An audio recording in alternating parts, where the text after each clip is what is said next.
Welcome back to part 5 of our B7 build series, where we have tuned and tested lots of different things to make our B7 the best carpet race buggy that we can. And today is all about testing tires. And we're going to test JConcepts, ProLine, ProMotion, Schumacher, and Raw Speed tires and evaluate them on their steering, their side bite or edginess, speed, and then wear. Now there's a lot of different carpet tires available in different rubber compounds. You could add different firmness of foams. There's different wheels. We can't possibly try it all, but we're gonna go with the best recommendations for tires that have been used at our track and then give you our thoughts on them. And as a disclaimer, I'm not an expert driver. I'm gonna do my best to drive the buggy consistently from tire to tire and give you my evaluations of how the tires feel on my personal car with this particular setup on our local carpet. And it may not reflect the experiences that you have. Now with that in mind, we'll be testing each tire for 2 battery packs to give the tires a chance to break in, because sometimes they do. And we'll be using pre-mounts wherever we can unless we know otherwise.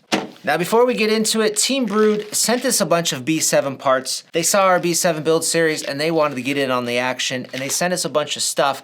There's a lot of standard stuff in here. They've got greases and oils and anodized ball stud washers, but there's a few items in here that are actually pretty noteworthy. Now one of them is the slipper eliminator that they make in magnesium. I've never used any magnesium parts, but apparently it's slightly lighter than aluminum. Another interesting item are the diff cross pins that they make in titanium. They also have magnesium idler shafts, which again would be super lightweight. Now the last thing that caught my eye was this carbon fiber transmission brace that you put on the back side of the transmission, and it helps just keep it a bit more solid. Apparently, I guess the transmission can flex a bit, so the gear mesh internally becomes just slightly off for the idler gears to strip, where this brace will help prevent that from happening. Now for the tire testing. The very first tire that we're gonna test out are the JConcepts Fuzz Bites, and these are the only tire we've been using throughout this entire video series. It's the only tire we have experience with, so we're gonna be using them to try to set some lap time benchmarks with them. Then we'll swap out the Fuzz Bite fronts for these pin swags. These have been recommended for a long time to try out, so we'll give them a shot.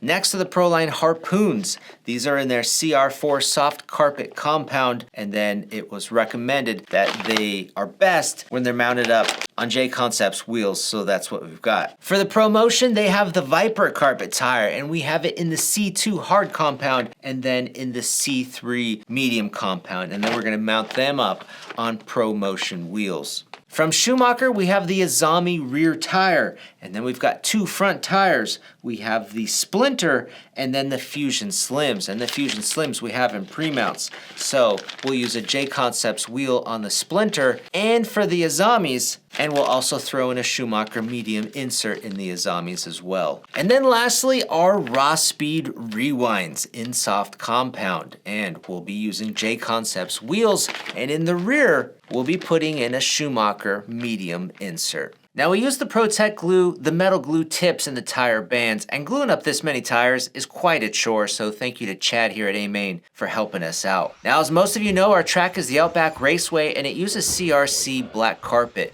It also has a new off-road layout, and fast laps are sub 19 seconds. There's a big air jump, and we were going nose high initially until we cut down the rear wing wicker bell all the way, and then also turned the wing wedges back so the wing sits flat or level, and it helped out a lot. And thank you to Todd, who's on our track crew, for that tip. Now for the tire performance, the Fuzz Bites front and rear are first, and they have a lot of steering as expected. They're not really edgy though, although we did traction roll up the wall ride a few times, but we ended up doing that with all the tires too. In the end, the fastest lap that we could achieve was an 18.7, a high one. Next, we switched only the front tires to the pin swags, and they had even more steering than the Fuzz Bites and or more initial turn in, but they felt pretty good overall. They weren't too edgy, but just a little bit more aggressive than the front Fuzz Bites. The fastest lap though with those pin swags was a little slower at 18.8, just probably the difference of the driver. Next are the ProLine Harpoons, and they have really good steering like the JConcepts, but they were a bit more edgy or just had a lot of side bite. I even unexpectedly traction rolled into switchback and felt like I was going to go on two wheels if I turned too hard at speed. We have other racers here using these tires with success, but I just didn't feel very comfortable or confident with them, and I only hit a 19.0 fast lap. I think with a few setup tweaks on the car, maybe just more track time, I could go faster, definitely. Now the ProMotion Vipers in the C2 hard compound are next, and of all the tires, these were the easiest to drive and just had real mellow steering with no side bite, no traction rolls, except up the wall ride once. And these are perhaps the perfect tire for a beginner who just needs a really easy to drive carpet tire. I was able to drive these things super hard, but the fastest that I could go was an 18.9 fast lap, and we really had to work at that. Now the ProMotion Vipers in the softer medium compound were a whole other story and had aggressive, great steering with very little side bite. They were also really easy to drive, and I could drive with confidence, pushing hard without crossing over the line. Of all the tires, these were some of my favorites, putting down a ton of laps in the 18s with minimal effort, with the fastest being an 18.4, just barely. Schumachers are next with the Fusion Slim fronts and the Azamis on the rear, and these felt very similar to the Fuzzbites, except the Fusion Slims might have a little less steering, maybe a slight push compared to the front Fuzzbite. But they were still super easy to drive, they were confidence inspiring, and I didn't worry about traction rolls. Lap times were a little slower though, but we did hit an 18.8. Now leaving the Azamis on the rear, we switched the fronts to the Schumacher Splinters, and holy smokes, these are the most aggressive steering tires we've tried so far. They do have a bit more side bite, and there's a finer line between being in control and traction rolling, but wow, this is a combo. They even sound cool, clawing at the carpet when you turn hard. They are super fast too. We hit an 18.4 lap twice and had a bunch of other laps in the 18s. Now the last tire tread are the Raw Speed Rewinds, and these two felt very similar to the Fuzzbites. They've got great steering, there's low edginess, and overall, they had a real nice comfortable balance feel. They're not super aggressive like the Splinters, but they felt really good from the first lap on, and I could push them really hard with confidence pretty quickly, turning out an 18.5 fast lap. Now, learning a new track layout while trying to be fast was full of mistakes. We ended up stripping a spur gear. We broke a front camber ball cup. We broke a rear arm. We broke a battery mount. We broke the rear wing. We busted open our receiver case, and we bent a front shock shaft. Now, with these lap times, how much of the laps getting faster with each tire is due to the tire actually being faster versus me just being faster on the track and more confident in my laps? It's hard to say. But to test and try something, we thought let's put the Fuzzbites back on the tire, the first tire we tried out, and do some more laps and see if our times improve. And lap times did improve. We hit an 18.6, which is about 1.5 seconds faster than our initial test.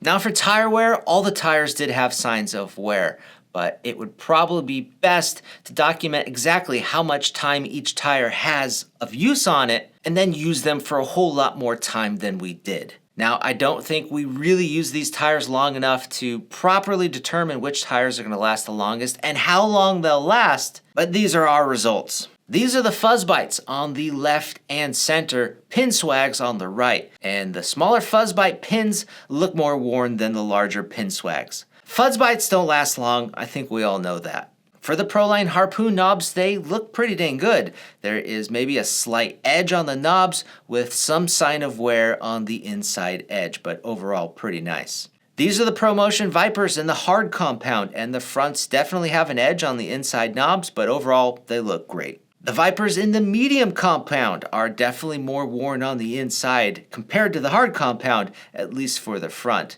because the rears still look pretty good. Here are the Schumachers with the Splinters left, Azami center, and Fusion Slim right. The Splinters have minor edge on the knobs, same with the Fusions, but overall, these tires look hardly worn. Is there even any wear on the Azamis? I don't know if I can even tell.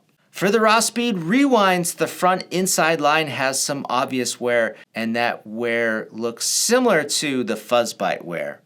So my guess for which tires are going to last the longest, I'm guessing that the fuzz bites and the rewinds will probably be the tires to wear out the fastest. The Pro line and Pro Motion will last a little longer, and then the Schumachers will last even longer than that. So this was pretty eye-opening to see that there are other tires other than the fuzz bites that are just as fast, dare I say faster, that will wear out less and last longer. So guys, go check out the tires we used in this video with our links down below. Buy a set and test them for yourself. I'm Brett from AMain Hobbies, and thanks for taking part in our B7 video series. This is probably our last video on the B7, which has been such a rad project to do. Thank you for watching, and we'll see you later.